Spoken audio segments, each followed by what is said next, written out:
avec les législatives peut être source d'instabilité. Les FDS disent avoir démantelé une bande de terroristes qui voulaient s'attaquer aux installations de la Sénélec avec des ramifications extérieures. Comment analyser ces risques? Pour répondre à toutes ces questions, L'Air du Temps reçoit ce dimanche 26 juin 2022 le colonel Babacar Diouf, chercheur universitaire indépendant, et Pape Sadio Thiam, journaliste, enseignant-chercheur. L'Air du Temps, c'est ce dimanche de 10h à 11h sur e-radio avec Alassane Samba Diop.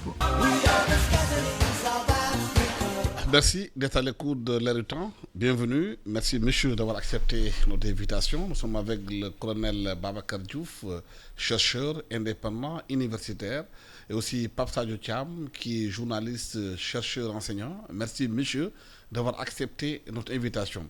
Vous le savez, depuis quelques mois, le pays est pratiquement en ébullition. Nous allons vers les élections législatives. L'invalidation de la liste de Yewwi et celle de Benno Bokk Yakaar a mis le feu aux poudres, comme on dit. De partout, l'opposition appelle à manifester. Une manifestation a été déjà organisée, une deuxième interdite, une troisième est prévue le 29 juin prochain. Le Sénégal est dans ce qu'on appelle l'œil du cyclone par rapport justement à cette violence politique qu'on note de plus en plus dans l'espace politique. Pape Sadio Thiam, comment peut-on comprendre cette situation au Sénégal aujourd'hui, un pays qui a toujours été cité un modèle à travers le monde par rapport à sa démocratie? Je vous remercie, Alassane, je vous remercie de l'invitation, mais également de l'opportunité que vous m'offrez pour venir débattre et parler des problèmes de ce pays. Je profite également de l'occasion pour saluer mon co-débatteur, le colonel Diouf. Et pour répondre à votre question, je dirais que c'est une crise que nous sommes en train de vivre. Et nous l'avons vécue dans le temps et nous vivrons d'autres secousses politiques. Alassane, la particularité de cette crise politique, et d'ailleurs elle n'est pas qu'une crise politique, c'est une crise multiforme, pour ne pas dire protéiforme, pour parler comme l'autre. Donc c'est une crise protéiforme qui trouve d'abord sa source dans une crise économique extrêmement large. Je pense qu'on l'oublie souvent. Le Sénégal vit des difficultés.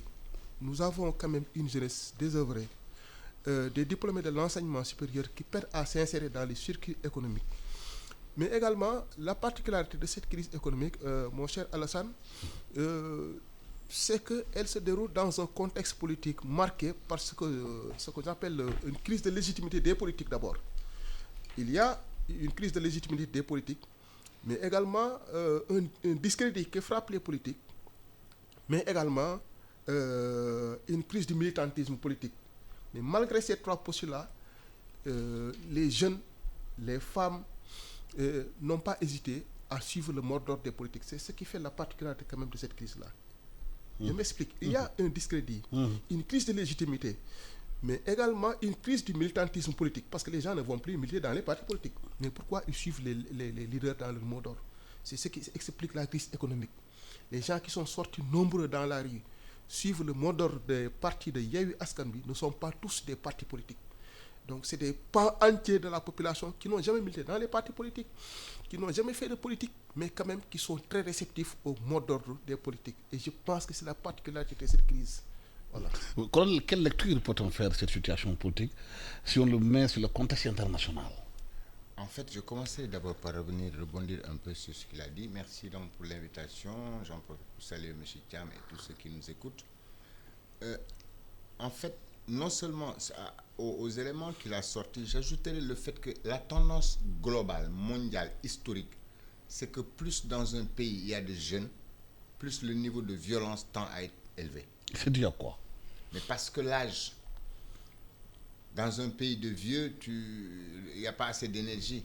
Dans un pays de jeunes, il y a beaucoup d'énergie, souvent pas dépensée.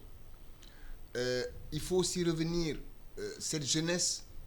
Avant, les partis politiques avaient pour mission de former les militants. Aujourd'hui, on ne voit pas ça. Aujourd'hui, on voit des gens sortir de n'importe où. Et donc ça, c'est un problème. Mais moi, ce qui rend la situation pour moi donc plus inquiétante, c'est que d'une part, au plan national, les politologues font la différence entre les conflits au sein du système et les conflits à propos du système. Et pour la première fois, j'ai l'impression que nous sommes dans un cadre qui ressemble énormément à un conflit à propos du système. Et celui-là, généralement, il n'est pas très bon. Ensuite, si nous nous plaçons au plan global maintenant, au plan global, vous avez, j'entends souvent les gens dire, nous vivons une guerre froide. On ne vit pas une guerre froide. La guerre froide, c'était un système établi avec deux pôles bien identifiés. Nous sommes dans pire que ça. Nous sommes dans une transition systémique. Et une transition systémique, sur les 16 qu'il y a eu depuis l'an 1500, 12 ont donné de grandes guerres entre les puissances, les grandes puissances. Donc 75%. J'oublie le nom de l'auteur, c'est celui qui a écrit Le piège de Thucydide et qui en même temps avait écrit sur la crise des missiles de Cuba. Et donc, quand on regarde tout ça, qu'est-ce qu'on voit? Qu'est-ce qui caractérise une transition systémique? Mais c'est d'abord des grandes puissances qui cherchent à se combattre et qui utilisent les petites puissances comme des réservoirs de puissance. Mais tantôt, vous avez dit, nous sommes dans une crise à propos du système. Oui. Ça veut dire quoi, ça? À propos du système, ça veut dire que quand vous êtes dans un État, vous êtes d'accord sur le sens du jeu, sur les règles du jeu, vous vous combattez à l'intérieur de ce cadre. Mais là, il n'y a pas de problème. Un parti gagne, pose son nom en affaire, déroule, ça ne marche pas, un autre arrive. Mais quand vous sortez de ça, regardez l'histoire du Sénégal. Vous croyez que Senghor, le président Senghor, le président Diouf, ils n'étaient pas très différents. Le président Wade, malgré ses particularités, s'inscrivait aussi dedans. Mais ça, je pense que si on regardait les générations, on tomberait sur un autre point dont les politologues parlent, le syndrome de la troisième génération. Et là, on trouverait que le président Wade n'était pas réellement dans le cadre générationnel. Il a été une transition ou une pause, appelons ça comme on veut. Donc, nous remplissons énormément de conditions pour que le système soit questionné de fond en comble. Donc, nous sommes dans un conflit de génération, vous voulez dire? On a multidimensionnel, comme il a dit. En réalité, c'est protéiforme. Protéiforme. Voilà, parce que ça prend plusieurs formes. Elle est multidimensionnelle parce qu'il y a plusieurs aspects. C'est comme une équation à plusieurs variables. Mais justement, dans cette situation Pape Sadio, il y avait quand même des soupapes de sécurité. Il y avait les religieux qui étaient là, souvent quand on a des difficultés comme ça pour parler aux gens. Mais de plus en plus, on voit la défiance des jeunes vis-à-vis de la religion. Mais souvent, peut-être, les gens ont d'autres canaux pour faire parler ces gens-là, comme on l'a vu dans les réseaux sociaux, quelqu'un qui est qualifié comme étant un insulteur patenté, dire des mots, peut-être des mots qui ont été donnés comme ordre. Je vous remercie, Alassane. Je voudrais quand même apporter peut-être une petite contribution par rapport à la brillante contribution du colonel. Quand il parle de crise systémique, cette crise systémique qui se dédouble d'une crise économique, politique et sociale, la particularité, c'est que c'est sur fond de violence. Et cette violence-là est exercée en majeure partie par des jeunes.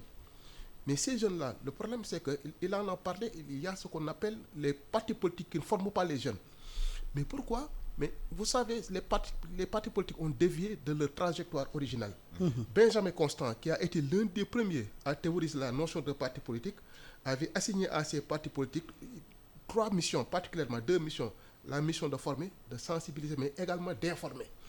Mais les partis politiques ont déserté ces 3 missions, ce qui fait qu'aujourd'hui les jeunes ne sont pas formés. C'est vrai, politiquement, ils ne sont pas formés. C'est des diplômés de l'enseignement supérieur qui n'ont aucune perspective d'avenir, sinon que de descendre dans la rue pour exercer un droit que une certaine bourgeoisie politico-affairiste. Parce qu'il n'y a pas une réponse à cette énergie, il n'y a pas une réponse à ces préoccupations. Absolument. Vous parlez de soupape de sécurité. Mais Alassane, il y a une défiance généralisée vis-à-vis du pouvoir temporel que du pouvoir spirituel.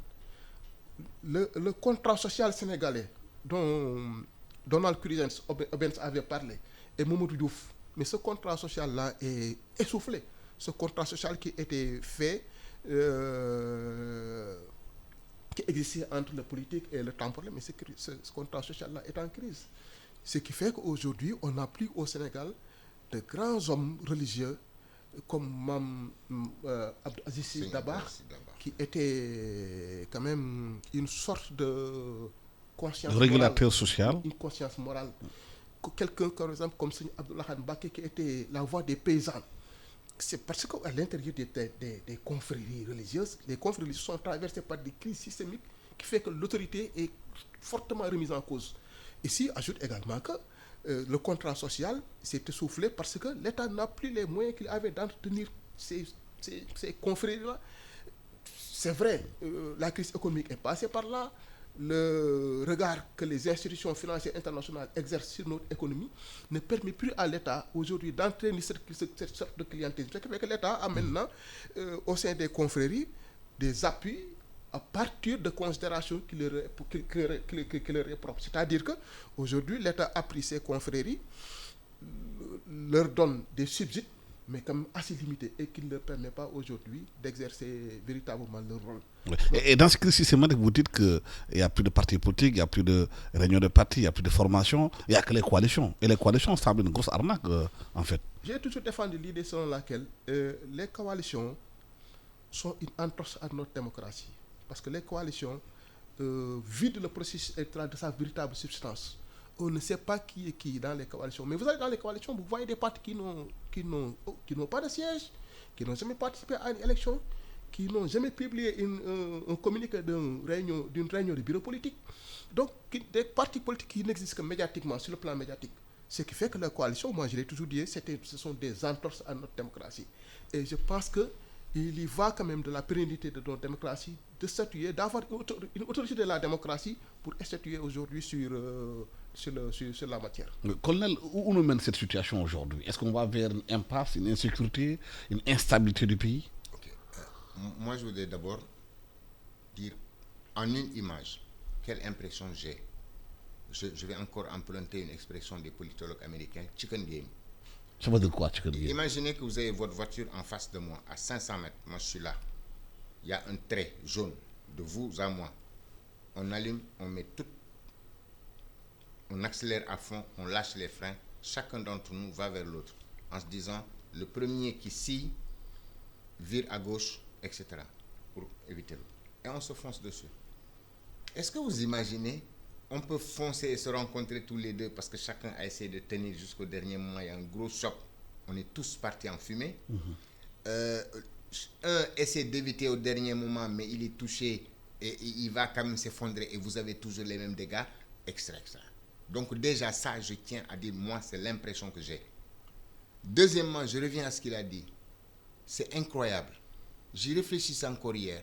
Je trouvais que le problème des coalitions, c'est encore plus dangereux que ce que vous dites. Parce que dans les coalitions se cachent de potentiels troisième larrons. C'est-à-dire des gens qui se disent, si le clash arrive, les deux partent en fumée, moi, je suis là. C'est comme le général de Gaulle qui dit à Dieu, après la demande des Russes, des Soviétiques, d'annihiler complètement les Américains. Les Américains demandent la même chose et lui dit, accordez-leur ce qu'ils ont demandé. C'est la même chose. Et ça, c'est le plus grave, parce que ces gens-là sont des incendiaires. Maintenant, je reviens à un autre élément que vous avez touché. Aujourd'hui, c'est le wax sa khalat. Ce n'est plus le wax sa kham kham. Mais wax sa khalat ou wax sa kham kham, tant que ça contribue à faire avancer la cité, tout le monde est d'accord dessus. C'est pour ça que la liberté d'expression existe. Et cette liberté d'expression, revisitez-la. Il y a deux droits derrière. Le droit à l'éducation, oui, et le droit à l'information. Voilà pourquoi la responsabilité des journalistes est particulièrement forte dans des moments comme ça. Absolument. Parce qu'en relayant ce qui ne doit pas être relayé, parce que chaque État là, situation d'exception, il y a des choses sur lesquelles on va exercer quelques limites. Mais aujourd'hui, colonel, vous avez des réseaux sociaux où chacun peut prendre sa vidéo et dire ce qu'il veut. Je sais, mais vous savez, c'est comme si on vous dit que mais tel pays fait ceci, fait cela, il y a des rumeurs. On peut en parler comme des rumeurs pendant 10 ans. Mais quand un officiel parle, là, ça devient autre chose. Absolument. Moi, je vois tel interpelle tel, mais des titres, même quand vous ouvrez, vous ne trouvez pas ça. Donc, c'est un peu comme si nos journaux, ayant pris l'habitude d'être des hebdomadaires, se retrouvent quotidiens, ont des difficultés pour remplir les pages et les remplissent comme ils peuvent. Mais il y a un effet, c'est dysfonctionnel. Voilà le problème que nous avons. Et je reviens maintenant au facteur aggravant. Quand je parle de transition systémique, il y a toujours un ordre mondial. Cet ordre mondial, c'est un ensemble de règles garanties par des puissances. Mais ces puissances-là construisent des règles à leurs avantages. Le jour où un autre se sent suffisamment puissant et mécontent du statu quo existant, il le remet en question. Mais quand vous le remettez en question, vous remettez en question l'autorité et les intérêts de celui qui était en tête. Et à ce moment-là, lui aussi vous combat.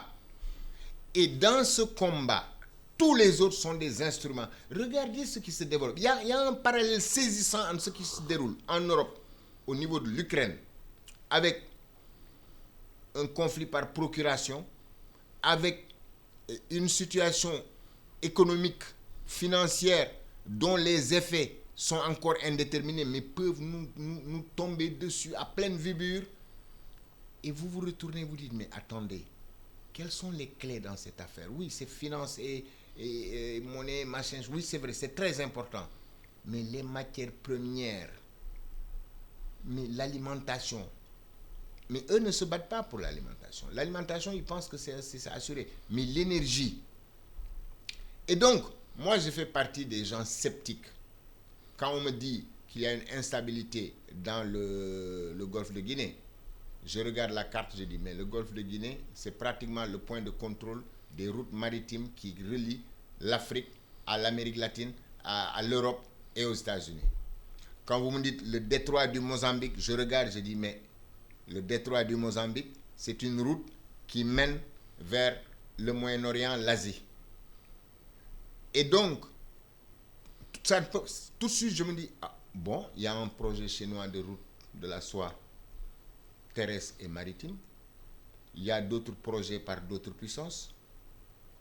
Et donc, nous nous retrouvons, sans le vouloir, au cœur d'un conflit dont les éléments viennent se superposer à nos éléments personnels et où les autres ont envie de provoquer des changements de régime qui ne les arrangent pas.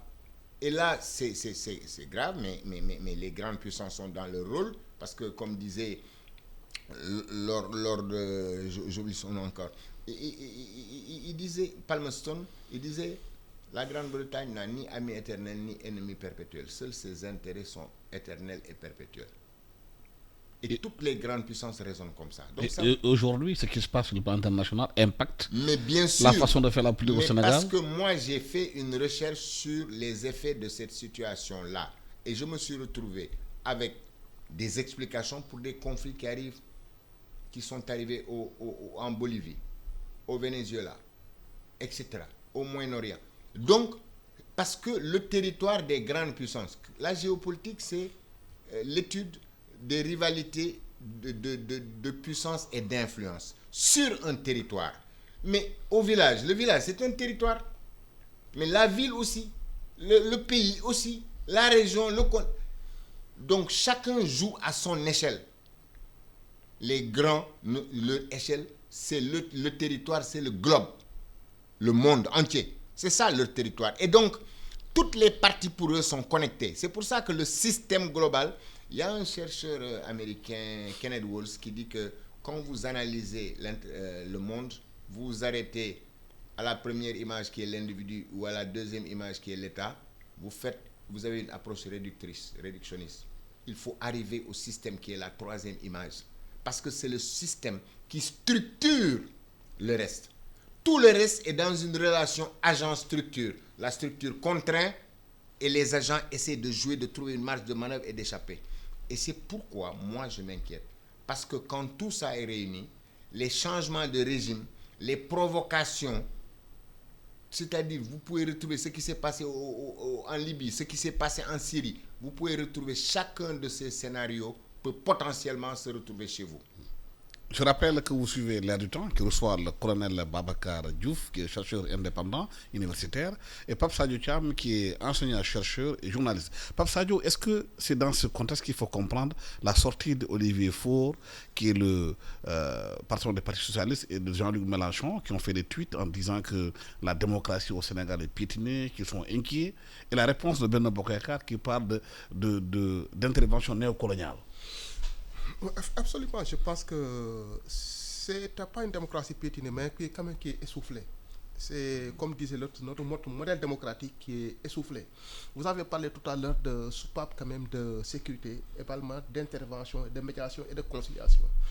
Vous savez, la particularité de notre système démocratique, en son temps, nous avions un président poète quand même, qui en 1968 a quand même vécu une crise pire que celle que nous vivons. La crise de 1968, il faut le dire, a été particulièrement éprouvante pour le pouvoir socialiste qui était là. Mais quand même, Senghor avait, quand même, comme disait le docteur Abdourahmane Diouf, avait dilaté sa poitrine, avait fait des concessions, avait aménagé des espaces de concertation, de dialogue inclusif, qui lui avait permis de dépasser cette crise de 1968. Abdou Diouf est venu, il a gouverné ce pays dans un contexte particulièrement difficile, avec l'application des plans d'ajustement structurel issus du consensus de Washington. Mais malgré les difficultés qui ont jalonné son règne, Diouf n'a pas hésité quand même, à l'image de son prédécesseur, à aménager des espaces de concertation qui ont permis à notre démocratie de pouvoir survivre, de pouvoir se régénérer, mais également de pouvoir se réinventer.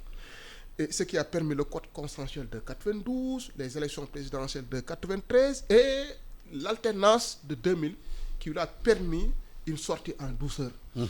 Abdoulaye Wade, malgré sa particularité quand même, avait le souci, il était un président assez particulier, il faut le reconnaître quand même, mais quand même il avait le souci de laisser à la postérité une très bonne image. Pour Macky Sall, moi je suis très dubitatif. Je suis très dubitatif parce que c'était le président, au début de son mandat, on l'appelait le président rénovateur. Je pense qu'il avait un excellent projet de gouvernance qui pouvait révolutionner d'abord notre démocratie, mais également mettre le Sénégal sur les rails. Mais on s'est rendu compte aujourd'hui qu'avec lui, c'est beaucoup une sorte de défiance. Un président beaucoup plus vert en guerre que l'opposition. Et c'est dommage. C'est dommage. Macky Sall, le président Macky Sall doit pouvoir avoir une sortie honorable. Et cette sortie honorable-là ne peut s'exercer, ne peut être applicable que, je dois dire qu'il doit libérer le Sénégal. Libérer le Sénégal, c'est de se prononcer clairement sur la question du troisième mandat, mais également savoir que nous avons élu un président à la tête de ce pays, mais pas un guerrier. Parce que comme lui, partout, il dit qu'il est issu d'une famille guerrière, mais nous n'avons pas élu à la tête de ce pays-là un guerrier. Nous avons élu un président de la République qui est d'abord chef de parti, mais également président de la République. Et c'est là où il y a problème. C'est ce dédoublement fonctionnel, président de la République, chef de parti, qui fait qu'aujourd'hui, il est d'abord président de la République, chef de parti, mais également chef de clan. Et ça se sent à travers son discours, mais également, ça se sent et ça influence ses partisans.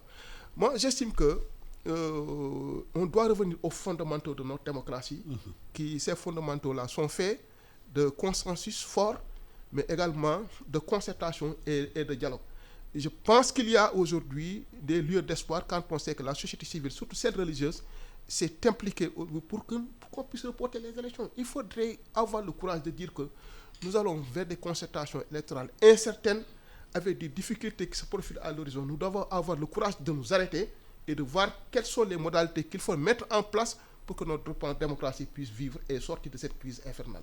Est-ce que la situation coloniale, elle est quelque part due aussi, comme l'a dit Pape Sadio Thiam, à l'état psychologique des dirigeants et de l'opposition? C'est dans la façon dont ils appréhendent le pays. Est-ce que l'état psychologique a un impact sur la façon de gérer le pays? Oui, il le disait.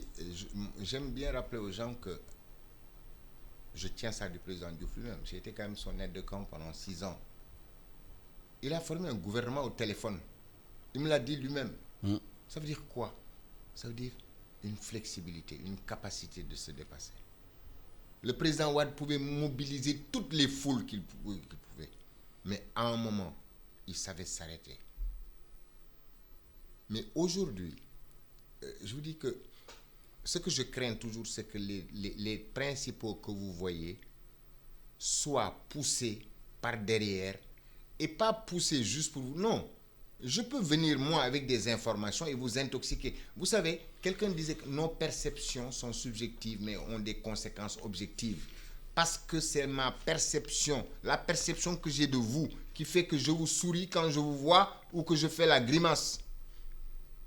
Et donc, justement, je parlais tout à l'heure de Alfred McCoy. C'est un historien américain qui faisait remarquer que les grandes puissances pouvaient à la fois déléguer le contrôle d'un pays ou d'une région à quelqu'un, à un autre État ou à une autre puissance, mais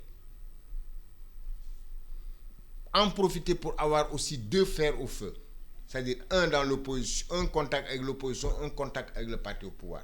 Mais c'est toujours comme ça que les mais grandes puissances font. Mais c'est encore plus important quand un chercheur vous pose des éléments et vous dit voilà des exemples, voilà tout. Et lui, il le pose. Il dit ok, l'autre, vous le déléguez, mais vous surveillez. C'est comme le lait sur le feu. Dès qu'il tourne un tout petit peu, vous reprenez les choses. Et si les événements se sont accélérés, puisque vous aviez gardé par précaution un contact avec les deux partis, quel que soit le parti qui l'emporte, vous êtes présent dans le jeu. Mais vous posez là, colonel, une question de fond, une question de souveraineté de nos États. Je suis parfaitement... Est-ce qu'on est libre? Est-ce qu'aujourd'hui, on est libre d'administrer notre pays à notre guise, sans l'intervention étrangère, mais quelle qu'elle soit, aussi bien dans l'opposition que dans le pouvoir? Mais pas forcément. Et tout à l'heure, pourquoi je vous parlais des points dangereux là? Mais une des armes de la politique internationale, c'est quand je veux quelque chose chez vous et que je ne l'ai pas. Je commence par vous faire peur, mais pas par moi. Et je vous promets que je peux vous défendre contre cette peur. En ce sens, les puissances sont des prédateurs. Maintenant, si vous ne voulez toujours pas céder, je peux commencer d'autres manœuvres. Faire bouger chez vous, lors d'une manifestation, introduire des provocateurs qui tirent sur la foule, qui tirent sur la police, en se disant si on tire sur la police ou sur la foule, il se produira quelque chose. Après, c'est les mêmes qui vont vous condamner au plan international et qui vont soulever des choses. Tout ça pourquoi? Parce qu'il y a un intérêt chez vous qu'ils considèrent suffisamment important pour mériter tout ça. Surtout que le Sénégal a des ressources, a des gaz, a des pétroles. Mais je vous dis, quand moi je regarde la carte des richesses du Sénégal, je vous assure, mais pourquoi est-ce que les gens parlent de la malédiction des ressources pour nous? Personne ne parle de malédiction des ressources pour la Russie. Est-ce que vous savez que Mackinder, celui qu'on considère comme un des pères de la géopolitique, qui parle du Heartland, du Rimland et de tout ça, comment il appelait l'Afrique subsaharienne? Le Rimland méridional, par opposition au Rimland septentrional. Et il disait, l'Afrique du Nord, le Moyen-Orient, le sud de l'Europe, là, c'est la même chose. La Méditerranée ne divise pas, elle connecte deux rivages. Mais l'Afrique subsaharienne, c'est une autre paire de manches. Et donc, dans ce cas de figure, même imaginez un pays comme en Israël où vous avez deux partis qui se valent à peu près. En tout cas, la différence ne permet pas à l'un des partis de dépasser les 50. Mais à ce moment, quand vous négociez et que vous voyez que ça se joue à 4 ou 5% et qu'il y a 2 ou 3 partis qui chacun ont les 5%, qu'est-ce que vous faites? Vous leur faites la cour. Mais ces 2 ou 3 là, il y en a un qui peut lui, avec sa petitesse là, dicter quand même une grande partie du programme, parce que chaque fois qu'il vous dira « je m'en vais », vous savez que votre gouvernement tombe. Donc voilà des choses. C'est pour ça que chez nous, il faut inviter, encore une fois, parce que oui, c'est vrai, les chefs religieux, parfois ils boudent. Mais moi, je reviens à une chose. Chacun d'entre nous, et je suis bien placé pour le dire, moi, je vous avoue que quand j'étais jeune, je me disais, moi, comme je rentre dans l'armée là, je ne veux pas être même d'une tariqa quelconque. Je ne veux pas avoir de conflit d'intérêt. Et jusqu'à maintenant, c'est ça que j'ai continué. Mais quand je regarde en Afrique, quand je regarde partout ailleurs, vous voyez l'église, vous voyez les marabouts, parce que nous sommes tous des croyants. Et quand une autorité religieuse vous regarde dans les yeux et vous dit si vous avez la moindre estime pour moi ou pour ce que je représente, je vous demande de faire ceci ou cela. Je crois que même si vous aviez 10 d'énergie pour le faire, vous venez d'en perdre 8. Et c'est pour ça que la dernière fois que j'ai participé à une émission, je disais, il y a un moment où il n'y a que les gens censés être neutres, parce que quel que soit ce qui se passe, quels que soient les intérêts, vous êtes quand même religieux. Ça se réfère à Dieu, pas à un camp ou un autre. C'est ça qui vous donne le dernier élément de crédit. Parce que si nous enlevons ça, c'est comme à la lutte ou à la boxe, les cordes, quand vous passez de l'autre côté, ou les sacs, quand vous passez de l'autre côté. Nous sommes, je suis désolé de le dire, mais moi j'ai l'impression d'être pas loin du bord du gouffre.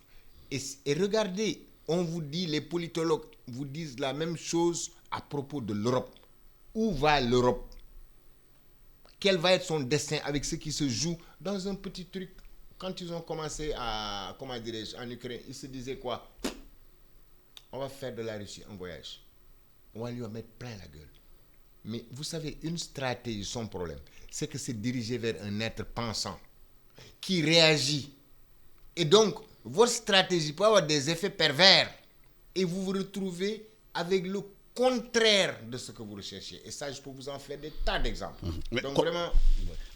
Colonel disait tantôt, il parlait de la peur peut être installée par des forces étrangères, entre autres. Mais en interne ici, il y a quand même une peur qui a saisi les Sénégalais. La police a dit qu'il y a de supposées bandes terroristes qui ont été démantelées par rapport à l'attaque qui était prévu contre une certaine force spéciale qui voulait s'attaquer à la CND de Cap-des-Biches et rendre le Sénégal ingouvernable avec une coupure d'électricité, créer des tensions.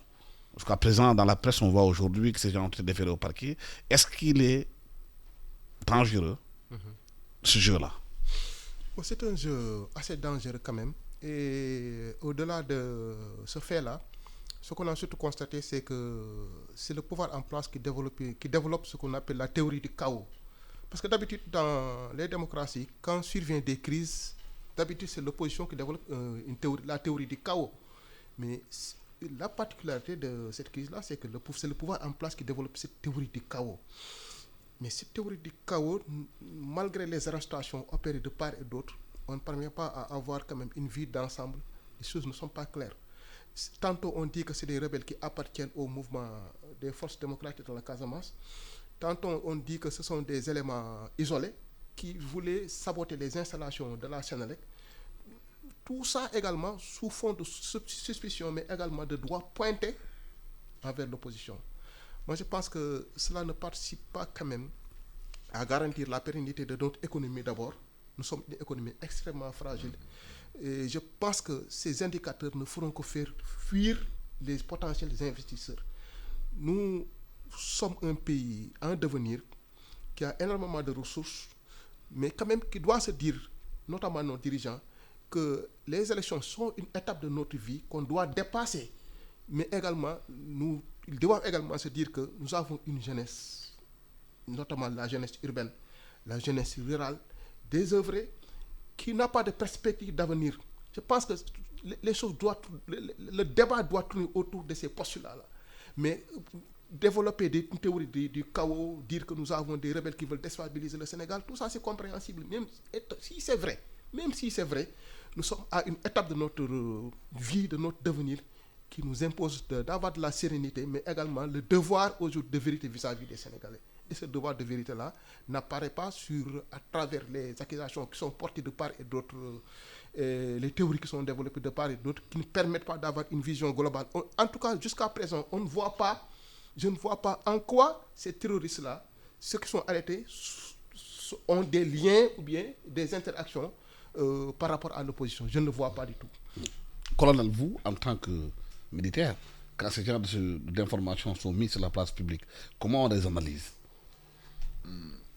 Moi, dès que je vois ça, je deviens très méfiant. Je deviens très méfiant parce qu'aujourd'hui, justement, vous l'avez dit, avec les réseaux sociaux, des journaux qui sont en ligne, dont vous ne savez pas qui est derrière. Déjà, même les journaux qui sont connus dans le monde, je dis souvent aux gens, vous savez, quand les riches vont acheter des journaux et des chaînes de télé qui perdent de l'argent, vous y voyez une perte. Donc, normalement, ils n'auraient pas dû acheter ça. Mais si pour eux, ceci, où ils perdent 100 millions, et la même chose qui leur permet de gagner 500 millions ailleurs, vous voyez que c'est une autre paire de manches. C'est une autre perspective. Méfions-nous toujours des perspectives.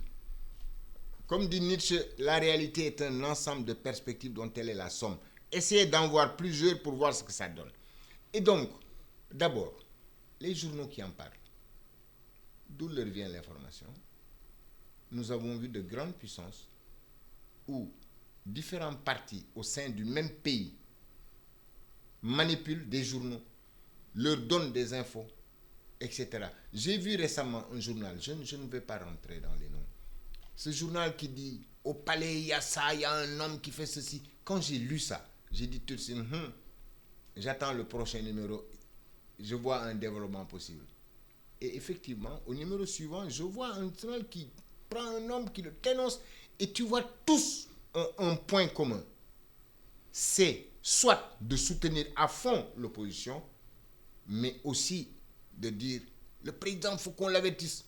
Je vais vous dire, si vous êtes quelqu'un de bien intentionné, quelqu'un de bien élevé, vous ne donnez pas de conseils à une autorité, à la radio ou à la télé. Là, moi, je considère que vous êtes plutôt en train de vous positionner pour améliorer vos gains, etc. Donc, vos intérêts personnels. Moi, je n'y crois pas. Ce truc de prendre le président doit faire attention ou le chef de l'opposition doit faire attention. Mais si la police sort aujourd'hui des informations, qui les met sur la table en disant qu'il y a de ramifications étrangères, qu'il y a une bande de personnes qui voulaient saboter la Sénélec pour plonger le pays dans un blackout. Bon, moi, je n'ai pas suivi complètement, mais je n'ai pas vu une autorité, le porte-parole de la police faire cette déclaration. D'abord, oui. Et la police a une voix autorisée. C'est comme si moi, je venais parler au nom de l'armée. Mais non, mais attendez, moi, je suis quoi par rapport à l'armée? Même pas une petite pièce, et en plus, je suis à la retraite.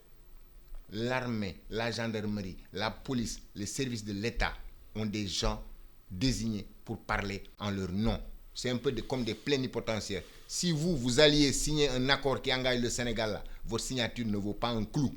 Mais si vous êtes un plénipotentiaire, ça change tout. Et moi, je n'ai pas vu ça. Maintenant, à partir de ce moment, même dans les services, vous avez des stratégies qu'on monte pour mieux faire sa mission et autres. Et à ces moments-là aussi, vous pouvez avoir certains, ça n'engage pas tout le monde. Parce que souvent, quand ils sont pris, ils sont sanctionnés. Mais qui, eux aussi, manipulent en bas. Parce que le résultat de ce qu'ils vont sortir peut bien faire pour leur promotion. Donc, c'est à des moments comme ça qu'il faut être très, très, très méfiant. Surtout que, même s'il n'y a pas la violence qu'on craint, ce qu'il a dit tout de suite là, la fuite des capitaux. Mais attends, si moi j'ai des biens chez vous là, mais je les fais bouger. Avant, le Sénégal restait la constante. Quand il y a eu la crise en Côte d'Ivoire, où est-ce que les gens sont venus? Ici. Au Sénégal. Mais maintenant, là, si nous commençons cela, moi je pense qu'il faut que quelqu'un ou un groupe de gens les plus neutres possibles contribue à ramener les choses à l'éclatement de la vérité. Voilà. Mais, quel que soit aussi ce qui est créé là, la dimension extérieure, il n'y a qu'une seule chose qui la sauve en général. C'est la cohésion nationale. Et c'est là où, moi, je dirais, mais au Sénégal, nous avons un statut de chef de l'opposition. C'est une institution, ça devrait permettre au pouvoir et à l'institution de se rencontrer, de discuter des problèmes du Sénégal. Et le bénéfice qu'on en tire, c'est comme il a dit, il a utilisé une expression tout à l'heure, des consensus forts. Quand vous avez des consensus forts, et quand vous discutez de beaucoup de choses, d'une part, j'aime bien ça, parce que c'est quand vous êtes familier de quelqu'un que vous découvrez ses particularités. C'est lorsqu'il a rencontré Hector que Ulysse peut après lui dire, après avoir vu sa famille, je veux éviter cette guerre parce qu'Andromaque et Pénélope ont le même battement de cils. Et donc, un président qui rencontre son chef de l'opposition, il y a de petites sympathies. Surtout nous, notre culture, le Sérère, le Djola, le Toucouleur, etc. Mais moi, quand je rencontre ces gens-là, même à l'étranger, il n'y a même pas besoin de présentation. Et donc, ça, ce sont des éléments qui vous permettent de faire face à l'autre qui est permanent, qui est juste exacerbé pendant les périodes de transition. Vous savez comment la définition que Gramsci donne de la crise, c'est la meilleure définition de la période que nous vivons. Il dit, un monde qui n'est plus. Ça, c'est le monde unipolaire. Un monde qui n'est pas encore. C'est le monde multipolaire dont on parle là. Il n'est pas encore là, nonobstant ce que certains chercheurs en disent. Et il dit, entre les deux surgissent les monstres. Et l'auteur dont je parlais tout à l'heure, maintenant j'y pense, c'est Graham Allison. Donc vous voyez, nous avons à la fois des problèmes en interne et des problèmes régionaux, plus des problèmes au niveau du système. Ça fait 3 niveaux qui peuvent s'additionner, qui peuvent interagir. Et donc c'est 3 grosses raisons pour nous tous d'être prudents. Sinon la tempête là, ça va à côté le tsunami, ce serait rien du tout à mon avis. Pape Sadio Thiam, est-ce qu'on a des ressources en interne de part et d'autre pour calmer les monstres? Moi, je pense que nous avons quand même assez de ressources internes pour pouvoir dépasser cette situation. Parce qu'on a vécu, je l'ai dit au début de cette émission, nous avons vécu des crises beaucoup plus larvées, beaucoup plus aiguës. Mais aujourd'hui, cette crise, c'est en fond, c'est sur fond de ressources naturelles. Absolument, qui sont là, de gaz et de pétrole, qui aiguillent les appétits de part et d'autre, effectivement, et même de l'extérieur. D'où l'enjeu de ça, mais également la perspective d'une présidentielle qui se déroule à un moment où le président de la République arrive théoriquement en fin de mission. Je pense que c'est ce qui fait que nous vivons une époque qui a quand même un relief assez particulier. Mais également, comme l'a dit le colonel, je pense que si on regarde cette crise que nous vivons, elle se déroule à partir de 2 pôles essentiels de notre démocratie. C'est au niveau de la justice, mais également au niveau de la presse, et particulièrement les réseaux sociaux. Or, ces 2 pôles de la démocratie sont en crise et vivent une méfiance et une défiance généralisée de la population, c'est-à-dire la presse et la justice. Si nous prenons le cas de la presse quand même, qui est par essence dans une démocratie un instrument de formatage de l'opinion, de formation et d'information, ce pan essentiel de la démocratie traverse une crise de représentativité, mais également de perception aujourd'hui. Les journalistes sénégalais aujourd'hui n'ont plus la cote qu'ils avaient au début des années 2000. La presse a joué un rôle essentiellement dans la survenue de l'alternance en 2000 et jusque dans les années 2005, 2007, 2008. Cette presse quand même était particulièrement bien vue. Mais il y a, Alassane, vous êtes un professionnel de l'information, une défiance généralisée vis-à-vis de la presse. Qu'est-ce qui s'est passé entre-temps? Est-ce qu'un ressort s'est cassé? Est-ce que ce n'est pas dû aussi à tous les secteurs de la vie au Sénégal aujourd'hui? Il y a la presse, il y a défiant de la presse, défiant des partis politiques, défiant des gens qui parlent, défiant des marabouts. C'est une crise systémique, vous l'avez dit. C'est la société sénégalaise qui a une crise. Pas seulement la presse. Il y a des problèmes à la presse, oui. Il y a aussi des problèmes dans tous les secteurs. Même dans l'enseignement aussi, il y a des problèmes là-bas. Absolument, il y a des problèmes. L'enseignant ne parle plus maintenant à l'enfant qui l'écoute. Et la particularité aujourd'hui de cette crise, de cette défiance vis-à-vis de la presse, maintenant est compensée par une omniprésence des Sénégalais sur les réseaux sociaux. Ils se rebattent maintenant sur les réseaux sociaux.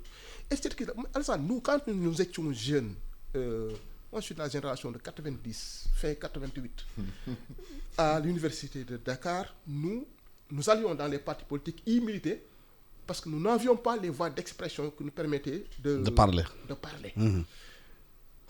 Les gens allaient également dans les syndicats, ça leur permettait d'avoir des voix qui leur permettaient de s'exprimer. Mais avec l'avènement des réseaux sociaux, aujourd'hui, nous assistons, je l'ai dit tout à l'heure au début de cette émission, nous assistons à une crise de représentativité, mais également une crise du militantisme politique. Les gens n'ont plus besoin d'aller dans les partis politiques militer. Les gens se forment à partir des réseaux sociaux parce que les réseaux sociaux leur permettent d'avoir accès à des milliers ou bien des millions de gens avec qui ils peuvent interagir. Ce qui fait qu'aujourd'hui... Avec toute la manipulation qui toute la sied, manipulation. avec les fake news et tout qui va avec. Et ce qui fait que maintenant, beaucoup d'hommes politiques se rabattent sur les réseaux sociaux pour faire passer leur message. J'estime que, comme on l'a dit, pour revenir à votre question, le Sénégal a assez de ressources pour dépasser cette situation aujourd'hui. Mais encore, il faudrait quand même qu'on ait un président de la République qui sache se mettre au-dessus de la mêlée. Qui sache se mettre au-dessus de la mêlée, qui doit savoir qu'il a une mission historique. C'est d'avoir une sortie honorable qui puisse lui permettre demain de se mettre en face aux Sénégalais. Parce qu'aujourd'hui, ce qu'on voit n'augure absolument rien de bon. Un président de la République, président de parti qui quand même a un discours assez guerrier, plus guerrier que le discours de l'opposition, ça n'augure absolument rien de bon. Colonel, est-ce qu'il y a des moyens de calmer les monstres de part et d'autre? Enfin, je veux d'abord dire oui, il y a un peu le droit, parce que, comme il l'a dit, aujourd'hui, le pays est rempli de guerriers du clavier. Ce sont des Jedi, ils sont assis, c'est tchouk tchouk tchouk, et c'est parti. Et quelque part, ils ne touchent pas vraiment leur responsabilité. Vous savez, le jeu vidéo, vous mettez à tirer, vous tuez des gens, c'est pas votre problème. Mais quand vous vous y habituez, ça donne quelque chose qui n'est pas forcément bien. Ensuite, les crises multidimensionnelles. Vous savez, nous interprétons la vie, nous ne la connaissons pas. La réalité n'est pas comme cette bouteille-là. Absolument. Et donc, quand vous arrivez et vous dites, vous avez besoin de construire un filtre de pertinence. Nos grands-parents, l'image du Tamé Sungouf, Tamé Sankhal, mais on sait qu'on n'utilise pas l'un pour l'autre. Ouais. Et donc, c'est notre éducation, c'est nos informations. Donc, l'éducation nous donnait un peu des éléments de cette grille que l'information vient compléter par ses aspects analytiques, mais aussi par les éléments que ça nous amène. Et on a en sorti une représentation du monde. Mais maintenant, quelle représentation du monde? Le monde a changé maintenant. Mais écoutez, je souris quand je vois... Il s'est digitalisé, le monde. Non, oui, mais il nous montre l'importance de la culture. Regardez, Absolument. aux États-Unis, la Cour suprême vient de dire l'avortement illégal. Combien de fois on s'est fait taper sur les doigts? Oui, vous devez légaliser l'avortement. D'autres causes aussi. Demain, ces grandes puissances changent leur position et vous allez voir, ça revient à l'ordre mondial dont je vous parlais. L'impact. Mais nous avons notre culture, nous avons notre histoire. Redécouvrons-les. Reprenons la fierté de nous-mêmes après une longue période de ce que... comment il s'appelle encore? La Boétie appelée la servitude volontaire. Nous sommes restés trop longtemps, pas un pays ou en particulier, mais généralement, l'Afrique, on s'est toujours débrouillé pour la mettre sous coupe réglée. Et donc, cette histoire de servitude volontaire, c'est ça. Maintenant, est-ce qu'on peut retrouver, au lieu de regarder la tactique, regarder le niveau stratégique, regarder le sens du jeu? Qu'est-ce qu'on cherche? C'est l'intérêt de qui? Quand vous direz de la nation, à ce moment vous direz, quelles sont les règles du jeu pour ça là? On se retrouvera avec des consensus au niveau des règles du jeu. C'est parce que des deux équipes jouent au football qu'il y a un match de football. Si une des équipes joue au rugby, l'autre au handball, vous n'avez pas match de football. Si on arrive à revenir à ça, et je vous dis, chacun a sa place dans ce combat. Vous savez pourquoi? Quand vous vous réveillez avec une ville brûlée, quand vous vous réveillez avec des familles qui ont perdu des gens, parce que ce qu'on oublie, c'est que le politicien a aussi une famille. C'est que le militaire aussi a une famille dans cette population. Le gendarme, le policier, en réalité, c'est nous dans nous. Et donc, quand vous coupez une partie de votre corps, vous vous mutilez. On doit revenir à la raison, la politique. Je le disais l'autre jour, la relation commence à 2, la politique à 3. Vous avez des partis qui sont face à face, vous avez la population qui arbitre par son vote. Vous avez des difficultés entre les deux partis, vous avez un groupe de neutres et autres qui viennent jouer la médiation. Sinon, vous n'êtes plus en politique, vous êtes en relation. Et la relation peut se régler aussi bien par le consensus que par le rapport de force. Voilà. Bien dit, colonel, merci. Le temps que nous est parti est terminé. Mais merci infiniment, colonel Babacar Diouf, qui est chercheur universitaire indépendant. Merci à Pape Sadou Thiam, journaliste, enseignant-chercheur. À la technique, Biran Sissé, micro Alassane Samba Diop. Bon dimanche à tous. Vous écoutez e-Radio 90.3, la première radio-vision du Sénégal.